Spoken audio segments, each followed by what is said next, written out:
On this slide, these are the men that built Toyota. From Sakichi, Kiichiro Toyoda, son of Sakichi, founder of Toyota Motor Company, the father of TPS, Taichi Ohno, Eiji Toyoda. I love Eiji Toyoda because he loved to come to the plant site. To the Gemba. And Dr. Soichiro Toyoda, the son of Kiichiro. Oh, okay. This is a kind of a secret story. When I joined Toyota, father told me that something would happen when Dr. Soichiro became the president, that something would happen. That's what his father predicted. Yeah. Actually, it happened. We had some problems. Yes, I don't know how to say it in English, but in Toyota, there were no competing fractions between the leaders. So we have Sakichi was Toyota family, Kiichiro Toyota family, Ohno was not, AJ Toyota was Toyota family, Soichiro was Toyota, Okuda was not, right? He was not part of the Toyota. Cho, was he part of the family? No? No. And Watanabe was not part of the family? Akio and part of the family in there. So it's a kind of an even mix there. Right. Okay. And Hiroshi Okuda was kind of a revolutionary figure for the BT2 project. Okay. When he became president, I was a general manager. He gathered all the general managers together in one room, and when Okuda-san appeared in the conference room, I was so surprised. Every general manager stood up and applauded. We were so happy that he was now the leader of Toyota. So happy that Okuda-san. We are so happy. Why? Nande. Okuda-san was a transformational figure. Transformational figure. So in that room, that's fascinating because he's never told the story before. It's always interesting. How many general managers were in that room when Okuda became president? Do you remember? Was it a room about this? Around 100. 100 people were in that room. Wow. That's amazing. It's back in history. This is always the same. When the president changed, he gathers all the general manager together and has something important to say to them, to the general managers. With Okuda-san, only Okuda-san, everyone applauded.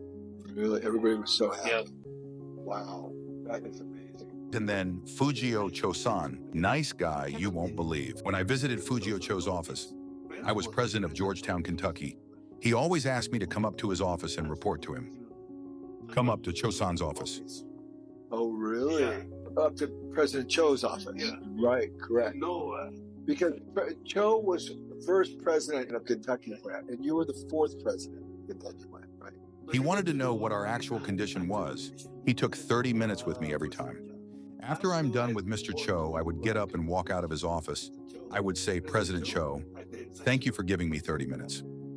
You would thank him. Yeah, I would go out and I would bow. And after I had walked about 20 or 30 meters, I would look back and he would be bowing 90 degrees, saying, thank you, Mr. Amezawa. Really? So you would leave the room and you would walk away. Hallway. I would walk down the office hallway and I would look back and he was bent 90 degrees. Unbelievable.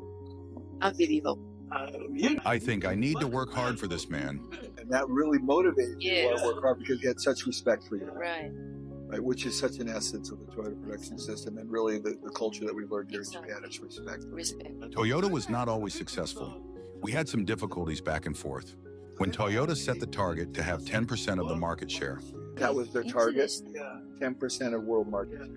The people just focus on 10%, 10%, 10%. Right. That caused some problems. The wrong key performance indicator, right. When did that happen? Under what president did that happen? Dr. Soichiro. Okay. Wow. And your father predicted that too. Okuda-san was kind of revolutionary, so he changed that. Okuda-san told us, you think Toyota is number one company. Right, Okuda said no. To the general managers. Toyota's no good, tear it down. Yeah. Break Toyota, break Toyota. Tear down Toyota and make a new Toyota. And this is really interesting because this is when everybody was writing about Toyota and saying how great Toyota was. One of the turning point was Taichi Toyoda. Toyota had many, many problems. I like Akayo-san's opinion. We are going to make a beautiful car, good car for the customers. He never said 10%. Never said that. Just focus on quality. The 10% is only the result. It is not focusing on the process.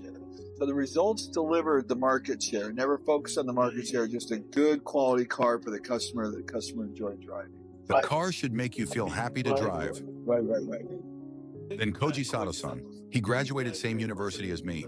Same university as you. Same Same department. program, same everything as you.